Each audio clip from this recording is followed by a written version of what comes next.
Vamos então agora iniciar o nosso estudo. E eu vou pedir que você abra sua Bíblia em 2 Crônicas, capítulo 36. 2 Crônicas, capítulo 36. O tema da nossa fala desta manhã está na tela. Ellen G. White e seus críticos. 2 Crônicas 36, os versos 15 e 16. E a palavra de Deus nos diz: O Senhor, Deus de seus pais, começando de madrugada, falou-lhes por intermédio dos seus mensageiros, porque se compadecera do seu povo e da sua própria morada. Eles, porém, zombavam dos mensageiros, desprezavam as palavras de Deus e mofavam dos seus profetas, até que subiu a ira do Senhor contra o seu povo e não houve remédio algum.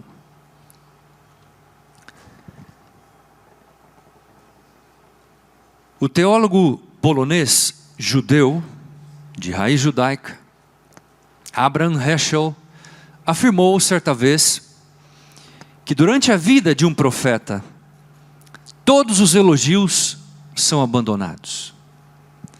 Ser um profeta é ambos uma distinção e uma aflição. A missão que realiza é desagradável para ele e repugnante aos outros.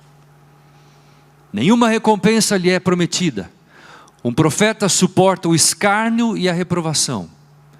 É rotulado como um louco pelos seus contemporâneos e como um anormal por alguns eruditos modernos. E ele completa esse pensamento dizendo: um profeta será criticado enquanto viver e ridicularizado quando morrer. Tremendo isso. Os registros bíblicos nos revelam claramente que os profetas sempre foram perseguidos. Temos exemplos clássicos. Moisés, não vou ler tudo o que está aí em função do tempo. Jeremias, o próprio Cristo Jesus, o maior de todos os profetas, certa vez foi interpelado pelo povo dizendo: ele tem demônios, enlouqueceu, por que ouvis a ele? Obrigado. O próprio Cristo foi considerado como um louco.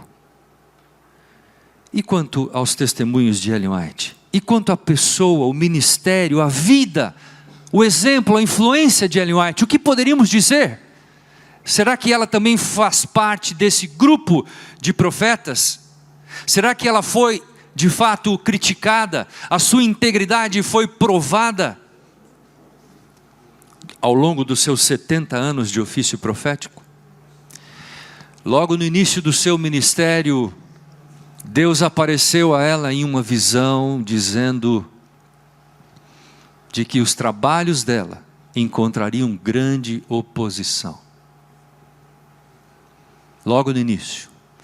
E Deus disse a ela que o coração dela seria ferido pela angústia, mas a graça de Deus seria suficiente para ampará-la em tudo. E é interessante quando a gente olha para esse tema, nós vamos perceber que logo no início do seu ministério profético, ela já começou recebendo críticas. Passados alguns anos do início da sua primeira visão, em dezembro de 44, ela já começa a ter críticos. Na década de 1850, Russell e Case, Brinkenhoff, Snook em 60, depois Blanchard na década de 70, Miles Grant, Long, e ali temos no final, no canto de inferior direito, o pai de todos os críticos, de acordo com o Dr. Judd Lake, escrevendo no Ellen White Under Fire. Dudley Kenwright, vamos falar dele depois. Pai de todos os críticos. Louis Conrad, um líder da igreja, falaremos dele. Kellogg se tornou um crítico de Ellen White. Ronald Numbers, Ingerman Linden, Walter Ree e um brasileiro, chamado Sérgio Quevedo. Em 1996, lançou uma revista intitulada Em Defesa da Fé. E ele foi, obviamente, contradito nas suas colocações. Foi rebatido. Aí está uma galeria dos mais ferrenhos críticos do Espírito de Profecia. Começando lá em cima, Dudley Kenwright. Foi refutado por este livro, Pastor Branson, Em Defesa da Fé. Aqui está Louis Conrad, que também foi refutado pelo Pastor Branson. Aqui está abaixo, um dos mais críticos indivíduos dos testemunhos, Walter Ree, que escreveu um livro intitulado The White Lie, em inglês quer dizer uma mentirinha, uma mentira branca, uma mentirinha. Ele usou até o nome White para poder escrever sobre esse assunto. Lá em cima, Desmond Ford, grande teólogo, grande influenciador da igreja, e também se tornou crítico dos escritos, não diretamente, mas de forma teológica. Abaixo dele está um outro crítico chamado Ronald Numbers, e por fim, Ronald Graybill. Ao final eu vou falar quem são esses indivíduos para vocês mentalizarem o grau e a importância do nosso trabalho, amigos, em relação a esse assunto. Quais são os 7 fatores que caracterizam aqueles que rejeitam os testemunhos de Ellen White? Vamos passar isso em revista. Eu coloquei 7 fatores. Primeiro deles, a rejeição à manifestação do dom profético em nossos tempos. Ou seja, pessoas que não creem que depois de João, Deus ainda chamaria um profeta. Eles rejeitam o profetismo em nossos dias. Aqueles que rejeitam aplicar as regras de interpretação, que querem usar as suas regras para interpretar Ellen White, não aceitam as regras que nós usamos para interpretar a Bíblia, e querem aplicar outras regras de hermenêutica. Esses, portanto, acabam discordando dos escritos do Espírito de Profecia. Uma classe muito comum em nossos dias, e vocês conhecem bem, são aqueles que são os seguidores das mídias sociais. Esses indivíduos talvez sejam hoje o maior percentual de críticos que recebem informações infundadas, informações que não têm nenhuma base, nenhuma estrutura, mas dão crédito, e além de darem crédito, fazem o que com elas? Jogam para frente. Então essas pessoas hoje fazem parte de um grupo substancial de críticos do Espírito de Profecia. Aqueles que não aceitam as compilações, pessoas que são desconfortáveis com as compilações, sobretudo com a palavra supressões. Essa é uma palavra que às vezes as pessoas criticam demasiadamente, não é? E esses elementos acabam formando críticos. Desconforto quanto aos empréstimos literários, vamos falar um pouquinho sobre isso daqui a pouco, ou plágio, não é? Defensores da inerrância e infalibilidade, aqueles indivíduos que dizem, não, eu só acredito naquilo que Ellen White escreveu, que foi revelação direta para ela. Quando ela dá conselhos, não, então isso aí eu não dou crédito. Então eles querem um profeta que seja moldado de acordo com o seu próprio pensamento. E o número 7, último fator, apenas uma escritora devocional. Esse também faz parte de um grupo bastante distinto, representante. Pessoas que creem em Ellen White apenas como uma autora devocional. Ela foi inspirada apenas para dar alguns conselhos, mas ela não tem uma base teológica suficiente que a caracterize como uma profetisa de Deus. Esse também é um grupo substancial entre os adventistas do sétimo dia. Quais são as críticas mais comuns feitas a ela? Aí estão elas: desordem nervosa, falsos ensinos, plágio, profecias não cumpridas, aspectos da vida pessoal e divergências com a Bíblia. Desses 6 itens que eu coloquei, pergunto a vocês, meus alunos, qual é a crítica mais comum feita desses 6 itens? Quem sabe? É o plágio. O plágio é a crítica mais comum feita em relação ao espírito de profecia, se destaca, não é? É o que gera o maior impacto na vida dos críticos e que tem contaminado muitas pessoas para descrerem nos escritos do espírito de profecia. E é de vital importância nós caracterizarmos o que é plágio e o que é empréstimo literário. Vocês têm esse conhecimento, isso aqui é uma revisão básica, mas o plágio se caracteriza pelo quê? Pela apropriação indébita de um conteúdo que é atribuído pelo autor como sendo seu, quando não é dele. Isso é plágio, é uma cópia indébita, ou seja, que você está dando crédito para uma coisa que não lhe pertence. E o empréstimo literário? O empréstimo literário é caracterizado quando o escritor emprega e utiliza as ideias, ou uma frase, e ele amplia o conhecimento com base naquela ideia que ele abstrai de um outro autor, ou de outros autores. Não é? É o caso que nós consideramos em relação aos escritos de Ellen White. E isso tudo visa o quê? Reforçar e salientar e ampliar essas ideias para que possamos então ter uma compreensão melhor. Bom, no início da década de 1980, a igreja recebeu uma forte avalanche de críticas vindas de vários teólogos e pessoas da igreja em relação ao tema do plágio. E ela então determinou estudar o assunto de forma mais profunda. Contratou um arquivista do White State, chamado Tim Puryear, e ele então começou a fazer um estudo detalhado, detido, ponto por ponto, dos seus escritos com base nos originais. E então, o estudo dele tinha esses propósitos, não é isso? Anotar nas margens todas as referências que Ellen White havia feito de empréstimos literários. Reunir descobertas de críticos que falam que ela plagiou. E também descobrir paralelos literários entre os seus escritos com outros autores.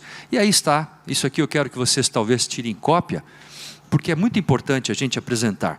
Se vocês quiserem, talvez, pastor Brenha, eu posso partilhar a palestra, não sei. Se vocês quiserem. Se o pastor Gilney vai partilhar dele, eu também partilho a minha. Tá bom. Eu queria dizer a vocês uma coisa, eu nunca neguei uma palestra a ninguém, sabia? Toda vez que alguém pede, eu cedo a palestra. É uma característica do meu ministério. E assim, exatamente, eu acho que a palestra abençoa a igreja e nos ajuda. Bom, qual é o livro onde nós encontramos o maior volume de empréstimos literários? Está aí, claramente. Grande Conflito. Por quê, pastor? Introdução do Grande Conflito. Ellen White cita quem? Quem que ela cita? D'Albinê, História da Reforma, 8 volumes. E o livro de D'Albinê é tão bom que ela faz o quê? Recomenda que os seus leitores leiam ele. Aí a pergunta é, como é que alguém que faz plágio recomendaria alguém ler um livro que ela tirou ideias? Não tem lógica. Percebem isso? Então ela recomenda que os seus leitores leiam D'Albinê, para ampliarem o seu conhecimento. Então ela faz uso das informações de D'Albinê para justamente consubstanciarem as suas ideias, consolidarem as informações históricas, sobretudo na parte introdutória. O segundo livro que foi identificado, o maior percentual de empréstimos literários, é o livro da vida de Paulo. Paulo, apóstolo da fé. A CPB não publicou esse livro, porque ele na verdade é muito semelhante ao Atos dos Apóstolos. Praticamente é o mesmo conteúdo. Mas o pastor Tércio Sarli, de Campinas, acabou publicando, né, pastor Erno? Na editora dele, chamada Certeza. Mas você não vai ter muita diferença do Atos dos Apóstolos para esse livro. Então, esse material contém aí 12% de empréstimos literários. Depois, Caminho a Cristo, e aí você segue até 1% aqui você tem livros dos testemunhos que apresentam um percentual bastante pequeno de empréstimos literários. Quais foram as conclusões do arquivista Tim Puryear? Tim Puryear, ele contestou e ele quebrou as declarações de Walter Reed. Walter Reed chegou a afirmar que Ellen White plagiava de 80% a 90% dos seus escritos. Está aí, ó, a mentira branca. E ele depois foi refutado. The truth about the white lie. A verdade a respeito da mentira branca. Foi escrito e foi refutado. Isso realmente foi uma resposta clara. Um outro estudo muito sério foi feito pelo Dr. Vincent Ramick, um advogado católico, especialista em direitos autorais, que foi pago pela igreja para estudar o tema de empréstimos literários. Ele gastou mais de 300 horas estudando sozinho o assunto, para poder identificar e caracterizar esse assunto do plágio, não é? E ele chegou às seguintes conclusões: Ellen White não pode ser acusada de plagiadora. Tal afirmação não procede, de acordo com o Dr. Vincent Ramick. Depois ele diz: creio que os críticos perderam uma grande oportunidade de focalizar a sua atenção nas mensagens de Ellen White, em vez de focar nos seus escritos. E olha aqui a letra C. Ellen White usou escritos de outros autores, mas a maneira em que ela utilizou foi a única e pessoal, de forma ética e legal. Isso de acordo com os estudos de um especialista em direitos autorais, Dr. Vincent Ramick. Eu não coloquei aqui, mas eu vou colocar, vou falar isso aqui de cabeça. Dr. Vincent Ramick, esse homem aqui, desculpe. Como é que volta aqui, amigo? Para cima, volta. Vou colocar aqui a foto dele. Esse é um católico. Ele, depois que entregou o relatório à Associação Geral, ele afirmou a seguinte frase, dizendo: depois de ter lido os escritos de Espírito de Profecia, eu nunca mais serei a mesma pessoa. Um advogado católico, estudando 300 horas o Espírito de Profecia, não é? Aí está um testemunho de alguém que estudou a fundo. Bom, vamos avançar. Eu quero trabalhar com vocês aqui agora, dentro de um contexto didático. Por quê?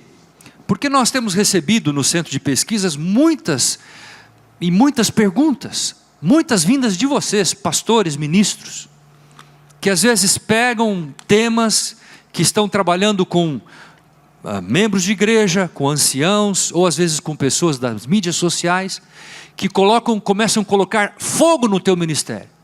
E às vezes começa a haver um desvio de rota ministerial.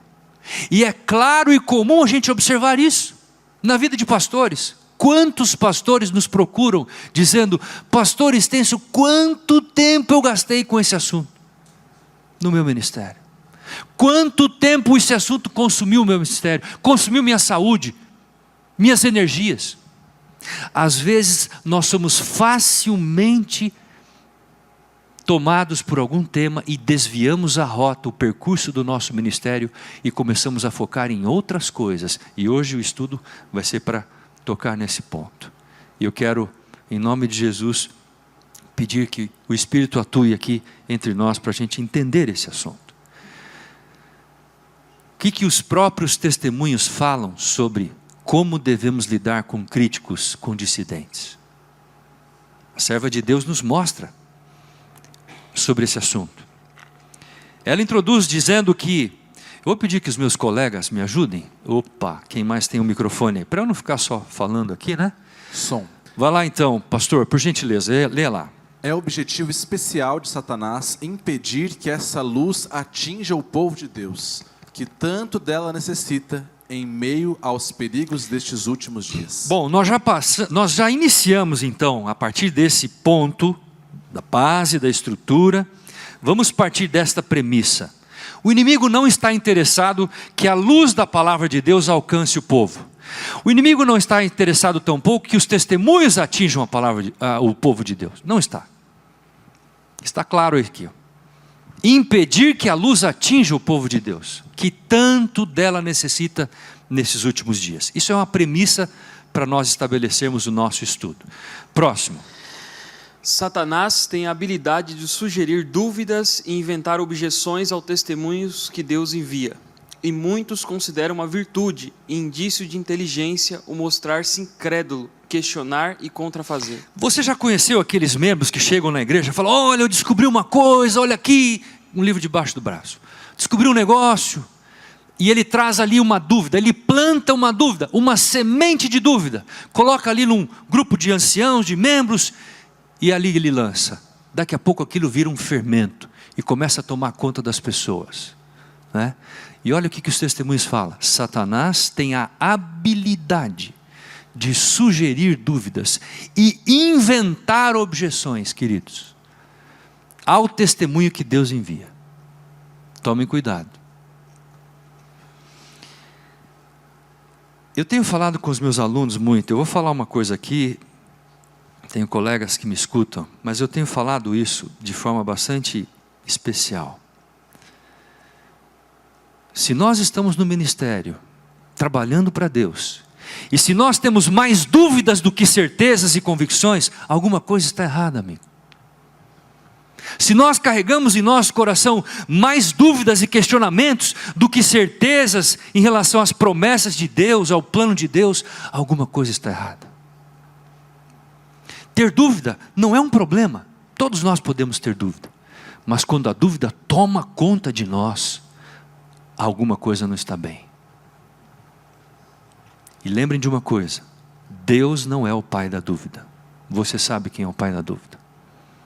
É o inimigo. Tome cuidado com as dúvidas. Tome cuidado como você administra as suas dúvidas no seu coração. Vamos em frente. Próximo. Pessoas que treinaram a mente para guerrear contra a verdade são usadas para manufaturar enganos, e não mostraremos sabedoria, tomando-os de suas mãos e passando-os a milhares que jamais teriam pensado neles, não tivéssemos nós o publicado ao mundo. Muitas vezes o que a gente faz?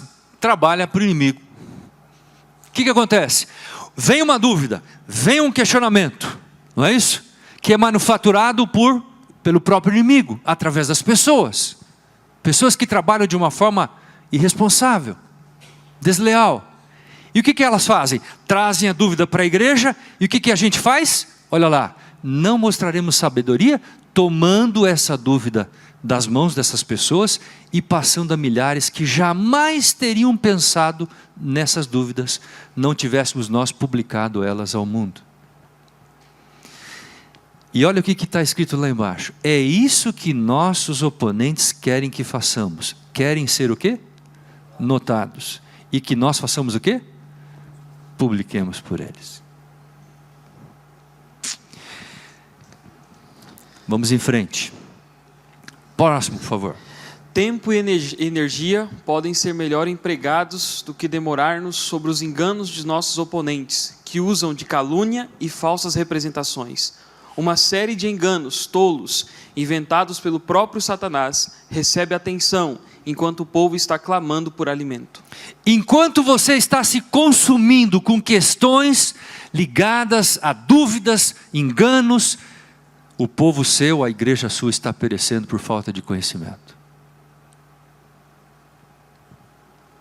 É o que a revelação nos mostra. Volume 3, capítulo 3 dos Testemunhos. Seguindo, por favor. Enquanto tempo precioso é empregado seguindo as distorções e subterfúgios de oponentes desonestos, o povo que está aberto à convicção está perecendo por falta de conhecimento. Uma confirmação do que a gente acabou de falar. Próximo, por favor. Vocês podem remover todos os argumentos hoje e fechar a boca de provocadores de modo a não poderem dizer nada, e amanhã eles repetirão os mesmos argumentos. Esse é do volume 3. Eu vou contar uma história. Eu estava na minha sala. Há não muito tempo, chegou um pastor de outro estado. Não era do estado de São Paulo, não era da PAC, não. E ele tinha em suas mãos um calhamaço de folhas. E ele veio com os olhos meio preocupantes, né? Pastor Estêncio, eu preciso falar com você. Pois não, pode se sentar por gentileza. Sentamos ali, começamos a conversar. Pastor, tem um membro de igreja lá na minha igreja, tal cidade, ele não dá sossego para mim. Ele me apresentou aqui agora essas 200 perguntas, e eu queria que o senhor respondesse essas perguntas para mim. 200. Eu olhei para ele e falei assim: pastor, quem é esse irmão? Ah, é um irmão que já deu trabalho para 3 outros pastores que vieram antes de mim. Bom, isso já é um sinal preocupante, pastor. E pastor, eu quero te fazer uma pergunta. O senhor quer que eu responda essas 200 perguntas? Sim, eu quero. Então eu falei: olha, eu vou parar de fazer tudo o que eu estou fazendo, eu vou gastar aqui em média uns 2 meses, só para responder isso aqui, mas eu quero te dizer uma coisa: no dia que eu responder a última pergunta, esse membro vai ter mais 200 para eu responder. E sabe o que vai acontecer? O meu ministério vai ser só responder perguntas, mais nada. Eu não vou servir a igreja, não vou desenvolver projetos, não vou edificar a igreja. Entenderam isso? Está aqui, amigo. É isso. Essa é a questão. Você pode fechar a boca deles, responder todas as perguntas que eles têm, e amanhã eles vão repetir o quê? Os mesmos argumentos. Isso é o que diz a Revelação, volume 3, página 37 dos Testemunhos. O próximo. Se homens que se empenham em apresentar e defender a verdade da Bíblia, empenharem-se em examinar e mostrar o engano e inconsistência de homens que desonestamente mudaram a verdade de Deus em mentira, Satanás suscitará oponentes suficientes para manter suas canetas constantemente em uso, enquanto outros ramos da obra serão deixados a sofrer. Bom, entenderam isso? Se o inimigo perceber que você é um bom apologeta, e tem que ser bom, pastor tem que ser um bom advogado da verdade, mas acima de ser um bom advogado, ele tem que ser o quê? Uma boa testemunha da verdade, acima do advogado. Não esqueça disso. Defender a verdade é uma tarefa que cabe a todos nós. De acordo com Pedro 3,15, 1 Pedro 3,15. Dar uma resposta clara a quem de direito, da fé que temos, da esperança que temos. Agora, nós acima disso temos que ser testemunhas dessa verdade, não é isso? Agora, dá uma olhadinha nessa parte final do texto que diz assim: se o inimigo perceber que ele vai encontrar gente suficiente para fazer isso, o que ele vai fazer? Ele vai manter o indivíduo só respondendo perguntas com suas canetas ocupadas. Hoje a gente poderia colocar os dedos ocupados, não é isso? Respondendo perguntas com o celular, com o computador e assim por diante. Próximo. Eles desaparecerão mais rapidamente se forem ignorados, se deixarmos que seus erros e falsidades sejam tratados com desprezo silencioso. Eles não querem ser ignorados. Oposição é o elemento que amam. Não fosse por isso, teriam pouca influência. Como que Ellen White usa essa expressão? Eu nunca tinha ouvido essa expressão. Olha a expressão que ela usa. Eles desaparecerão mais rapidamente se forem tratados em azul, com desprezo silencioso. Olha a expressão que ela usa. Tremendo isso, né? Eles não querem ser ignorados. Oposição é o elemento que amam. Você quer ver uma coisa pegar fogo? Bata de frente. Em frente, pegue na jugular para você ver. Aquilo pega um vulto, pega fogo em tudo, na igreja, nos bancos, queima a família, queima a casa, não sobra nada. É assim. Mas você vai falar: mas pastor Estêncio, então Ellen White diz para a gente não responder as perguntas? Não. Ela vai falar claramente sobre essa questão. Daqui a pouco vamos ver. Segue caminho, vai lá. É um plano melhor ter uma reserva de argumentos do que derramar um mundo de conhecimento sobre um assunto que poderia ser aceito sem argumento elaborado. Então qual é a estratégia que nós devemos, pastores, aplicar? A estratégia é simples. Você tem uma pergunta? Tem uma dúvida? Espera um minutinho.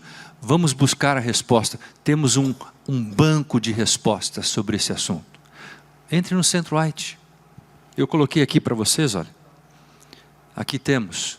Entre nesses 2 links, Centro White. Ali você tem à direita a seção de perguntas. Você vai encontrar milhares de perguntas e milhares de respostas ali. E abaixo você tem o setor de perguntas e respostas do White State, da Seção Geral. Você tem qualquer dúvida? Entra lá. Você não sabe inglês? Peça para traduzir o Google. Você vai ter respostas para qualquer questões, tanto do nível de testemunhos do Espírito de Profecia, quanto questões de caráter bíblica também. Ah? Muito bem. E eu trouxe aqui para vocês, olha, eu quero mostrar isso aqui, foi lançado recentemente pela CPB. 42 capítulos de questões e dúvidas sobre o Espírito de Profecia. Essa é a obra mais clássica de apologia sobre o dom profético. Eu não sei se vocês têm, devem ter, né? Isso aqui deveria fazer parte da sua biblioteca ministerial. Tá? Vamos em frente. Há ocasiões em que suas deslumbrantes mistificações precisam ser contestadas. Quando esse for o caso, isso deve ser feito logo e em poucas palavras, e depois deveríamos prosseguir com o nosso trabalho. Então, o que fazer? Se você tiver dúvidas no seu trabalho, no seu ministério, o que fazer? Procure naquela relação de perguntas e respostas, e depois faça uma coisa: vá à pessoa e responda brevemente.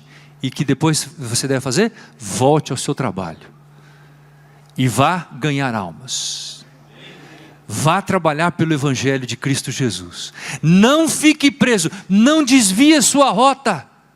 Ah, pastor, e se esse indivíduo está causando problema na minha igreja, no meu distrito? Leve o assunto para a associação, leve o assunto para o centro de pesquisa, vamos trabalhar com esse indivíduo. O seu trabalho é pregar o Evangelho, é salvar pessoas. Ah? Lembre-se disso, meu querido amigo pastor. Em frente, por favor. Nestes últimos dias, há uma grande obra a ser realizada em pouco tempo. Enquanto muitos estão se aprontando para fazer algo, seres humanos estão perecendo por falta de luz e conhecimento. Aí está a razão para nós trabalharmos então. Segue agora, por favor. O que o povo necessita não é uma apresentação das sedutoras artes de Satanás, mas uma apresentação da verdade como é em Jesus. Lembrai-vos de que o diabo pode ser servido por uma repetição de suas mentiras. Às vezes o indivíduo pega e explica toda a arquitetura do mal, toda a arquitetura do erro, toda a arquitetura do engano para a igreja, para os anciãos, e gasta um tempo repetindo aquilo, às vezes em vários campos, igrejas, associações. E parece que as pessoas gravam aquilo, não é? E Ellen White fala que nós não devemos repetir o erro, mas sim a verdade, a palavra de Deus. Isso sim deve ser enfatizado em nossas apresentações. Seguindo, por favor. Se tentais lidar com esses assuntos, sereis levados a repetir os sofismas de Satanás, e ajudá-lo-eis assim a apresentar suas falsas teorias ao povo. Resolvei nunca repetir o erro, mas sempre ensinar a verdade. Está claro assim, amigos? Está claro? Essa é a revelação de Deus para todos nós nesta manhã de quarta-feira. Seguindo, por favor. O mais seguro meio de destruir falsas doutrinas é pregar a verdade. Manifestai um espírito brando, compassivo para com os que o erram. Ponde-vos em contato com os corações. Tratai os dissidentes, tratai os críticos com amor. Eu tenho lidado com muitos deles no centro de pesquisas. Muitos procuram a gente. E eu quero mostrar para vocês o perfil de um crítico. Por trás de crítico existe uma Bíblia empoeirada e fechada. Por trás de um crítico existe um coração ferido. Alguma mágoa que ele carrega no seu coração, quer seja de ordem pessoal, familiar, às vezes na igreja. Um coração ferido. Às vezes você abre o ouvido para escutá-lo, já resolve todo o problema dele. Só abrir o coração. Por trás de um crítico está uma dúvida não esclarecida. Às vezes uma dúvida simples, uma coisa básica, mas que ele transforma e ele transfere o problema para uma outra coisa muito mais complexa, que não tem nada a ver com aquilo que ele está vivendo na sua prática. E por trás de um crítico, normalmente, há um pecado oculto. E isso tem acontecido em muitas instâncias. E às vezes, como pastor, temos que amar essas pessoas, escutá-las, abraçá-las e ter paciência com elas. Assim, queridos, eu queria falar uma coisa, esse texto me toca muito. Olha o que fizeram com os escritos de Ellen White nos seus dias. Ela escrevendo no período pós-1888, Justificação pela Fé em Minneapolis. Olha o que ela diz. Leia para mim, por favor. Pode ler. Leia lá. Meus irmãos, têm contestado, criticado, comentado, rebaixado e selecionado tanto os meus testemunhos até que não signifiquem nada para eles. Dão-lhes a interpretação que desejam em seu julgamento finito e ficam satisfeitos. Se eu tivesse ousado, teria desistido deste campo de conflito há muito tempo, mas alguma coisa tem me sustentado. Deixo tudo isso, porém, nas mãos de Deus. Sinto o afastamento de muitos dos meus irmãos. Eles não me compreendem, nem a minha missão, nem a minha obra, pois se o compreendessem, jamais teriam adotado este modo de agir. Queridos, o que ela fala sobre os seus próprios escritos? Que fizeram na sua época? Contestado, criticado, comentado, rebaixado, selecionado. Fizeram tudo com os escritos dela. Irmãos de igreja, às vezes líderes de igreja, nesse período pós-88. E ela teve até o desejo de desanimar, abandonar tudo isso. Mas o Espírito Santo sustentou ela. Eu queria agora apresentar de novo esses colegas. Dudley Kenwright, o primeiro esquerdo, lá em cima, da esquerda. Oi? Nenhum deles vive. Com exceção, creio eu, do Ronald Graybill, talvez deve estar vivo, mas bem já idoso. Mas eu queria apresentar para vocês agora um pouquinho do histórico e falar para vocês quem são esses indivíduos, de onde eles vieram. Dudley Kenwright, exímio pregador evangelista, grande pregador, era o melhor pregador dos seus dias, década de 1870. Foi departamental da Seção Geral. Escreveu um livro intitulado O Adventismo Renunciado, afirmando que o sábado não tinha valor, que Ellen White era uma segunda Bíblia para os adventistas. Destruiu o ministério profético naquela época. No dia da morte de Ellen White, ele deu 2 voltas em torno do caixão, apontou o dedo para Ellen White, e todos que estavam presentes viram a cena, ele dizendo: aí está uma cristã verdadeira que morreu. Esse era Dudley Kenwright. Seus colegas disseram: pastor, volte para trabalhar no ministério. Ele disse: eu fui longe demais. Eu fui longe demais. Quem era ele? Um pastor. Segundo personagem, Louis Conrad, presidente da divisão europeia por quase 20 anos. Conviveu com o casal White nos Estados Unidos antes de voltar para a Europa. E se tornou um crítico de Ellen White. Ele não cria no dom profético de Ellen White. E ele passou essa semente para todos os seguidores europeus adventistas, que até hoje têm que militar com essas dúvidas que ele deixou em 1900 até 1920. Até hoje, esse indivíduo é lembrado dentro do contexto do adventismo. As sementes que ele plantou ali foram sementes destruidoras. Quem era ele? Um pastor, amigo do casal, e se tornou um crítico dele. Próximo, Walter Reed, The White Lie. Quem era ele?